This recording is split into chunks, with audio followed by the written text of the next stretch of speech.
I moved to my dad's when I was 10 and I didn't know anyone in the area except for the family my dad was friends with, a single mom with 3 kids. Luckily there was a girl a couple of years older than me. She was 12 at the time I met her, and we got to know each other a little over a couple of years. We weren't close, but we ended up having the same friends. One night my friend Rob was hanging out with her and her younger brother. They happened to be in the house alone because my friend's mom was at work. Her mother has been helping this one lady through her work and got to know her fairly well. She found out her sister was in a mental institution and was let out recently. The night Rob is hanging out with my friend, they get a knock on the door. My friend thought it was just their mom, since she knocks a certain way when coming in, and he answered it without thinking.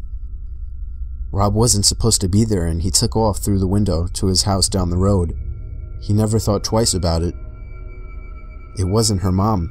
It was the sister of the lady her mom was helping, and she figured out through talking to her sister where her family lived and her mom's working schedule. She came in. This is where I don't know the details, and I'm glad I don't.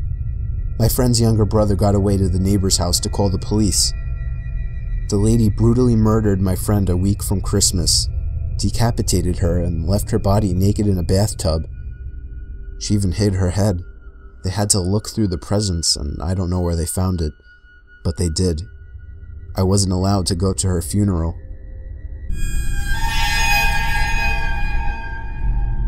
When I was young, I'd say 8 to 11-ish, my sister, whom is 7 years older, would babysit when my parents were out. At the time, she smoked a lot, and my parents made her smoke outside, of course. So I'd follow her outside, play around, annoy her and such. One day, my sister notices a car at the end of the driveway, just sitting in the road. It's a white SUV with a bike rack on top. It has the most tinted windows I've ever seen. You could not see inside from the side. It sat there until she went inside, then would drive to the end of the road and sit at the church parking lot and wait. Wait until she'd come out again for another smoke. And it would repeat this.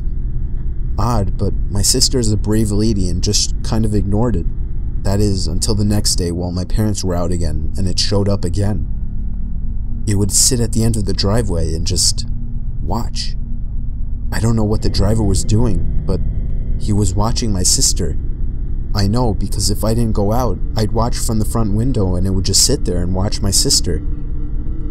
She told my father, who was a sheriff deputy at the time, and he called the cops and made a complaint. They showed up, looked around, but the SUV was nowhere to be seen. Months went by and nothing. Then one day, a good 9 months after this had all started and around 4 months since the last sighting, it was back. It became a regular occurrence. Another day, my sister was outside doing her nasty habit, and sure enough, here it comes. This time we were all alone as usual, and she decides she has had enough. She tells me to stay in the carport and she's gonna go confront them.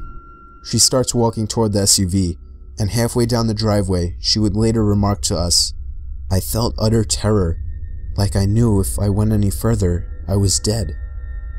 I was paralyzed by pure fear." She turned around and went inside.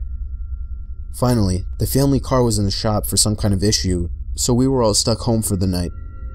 While my parents are home, my sister goes outside to smoke. I go outside with her, and eventually the SUV shows up. She tells me to run inside and tell my father, and I do.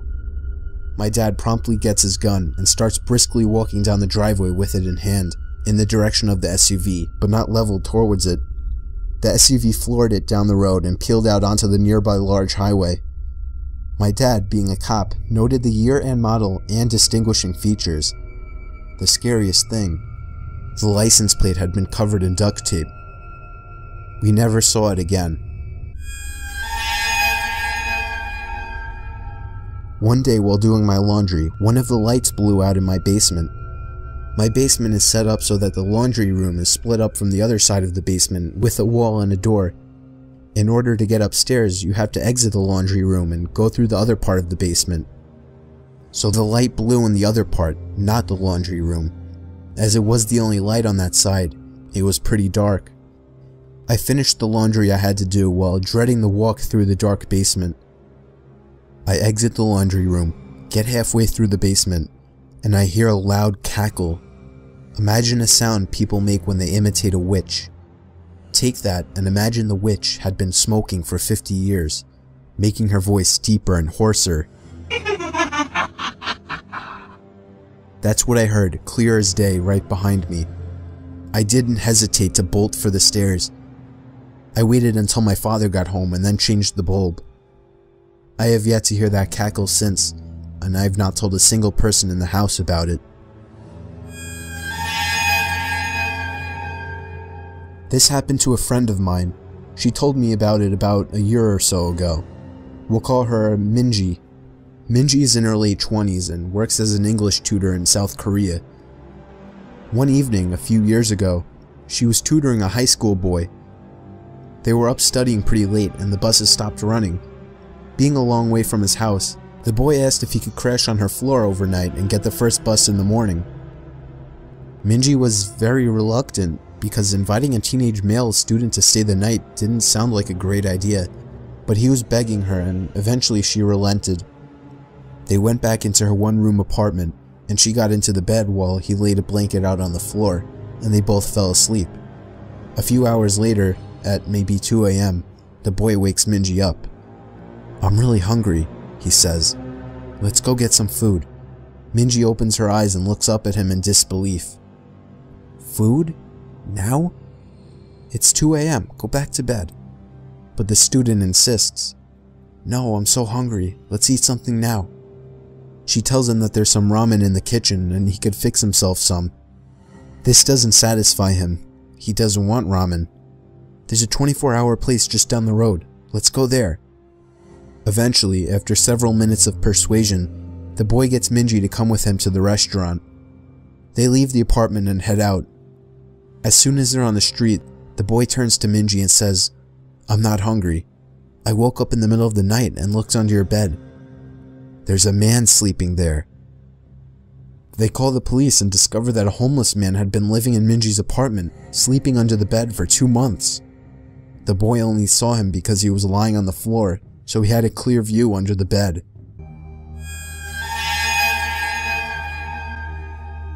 A while back, there was a family that moved in next door to my family. They had a son who was just twisted. He was obsessive over slasher movies and always wanted me to talk about shit that happened during my time serving in Vietnam that no normal person would want to hear. He also loved tormenting stray animals. This guy was a whack job. He was 19 at the time and my daughter was 7, but he always wanted to talk to her. He'd strike up conversation with her when she walked home from school. He would talk over the fence at her when she was playing in the back. But what really set me off was when he called our house looking to speak to her. That was it.